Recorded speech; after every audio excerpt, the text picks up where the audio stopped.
The number one mistake I see people making, selling themselves as an independent consultant, freelancer, being self-employed, whatever, in a business-to-business environment. This is Mark Firth here in Bogota, Colombia.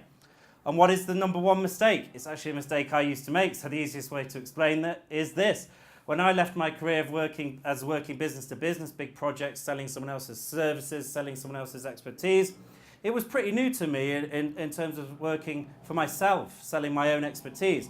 Aside from the obvious kind of mindset blocks and getting beyond that point where you're ashamed to do it, or perhaps you feel it, have imposter syndrome, perhaps you don't feel right. Once you've got past there's actually a couple of technical differences that you need to be aware of, and one of them is a big one, and it's this: don't talk about yourself. Nobody cares about your degree. No one cares about your professional qualifications. Nobody cares about your experience. Nobody cares about your car. Nobody cares about you.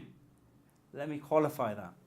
What I mean to say, and what I'm trying to say, is all the client is interested in is this: can you get the outcome?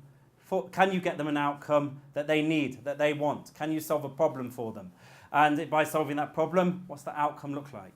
And does the outcome save them money or make them money? Simple as that. Nothing flies in a business-to-business environment without one of those two things happening: making money or saving money. And guess what? If you're talking about yourself, the customer's not talking. If the customer's not talking, you're not listening. If you're not listening, you're not going to be able to understand the customer, his problems, his pains. And quite frankly, if you don't understand the customer's pain points and problems, you're not going to be able to tailor a solution that solves them. Because if you don't understand them, you can't solve them. You can't solve what doesn't exist unless you understand it in depth and understand the implications for the customer. And guess what? If you're a real, true expert in the industry, when you're having that conversation, you're going to understand exactly what's going on in the customer's mind, the implications for them of the specific problems. So when you can ask intelligent questions, guess what? The customer's going to know you're an authority. The customer's going to know you understand that situation.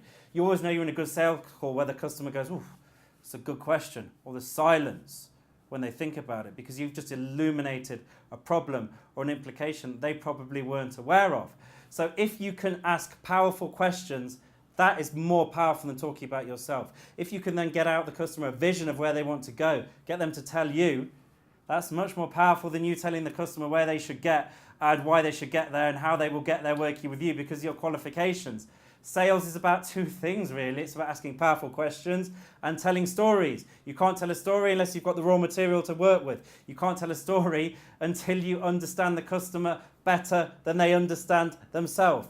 It really, really is simple. So next time you're on a sales call, don't talk about yourself. Let the customer talk. The customer should be talking 90% of the call, 80% in a bad call, 80, 90%, and you shouldn't really be talking. If you're presenting throughout the call, A, you've lost control of the call, B, you're probably presenting too early before you understand the problem, and when you do present, you should be telling a story based on what they've told you.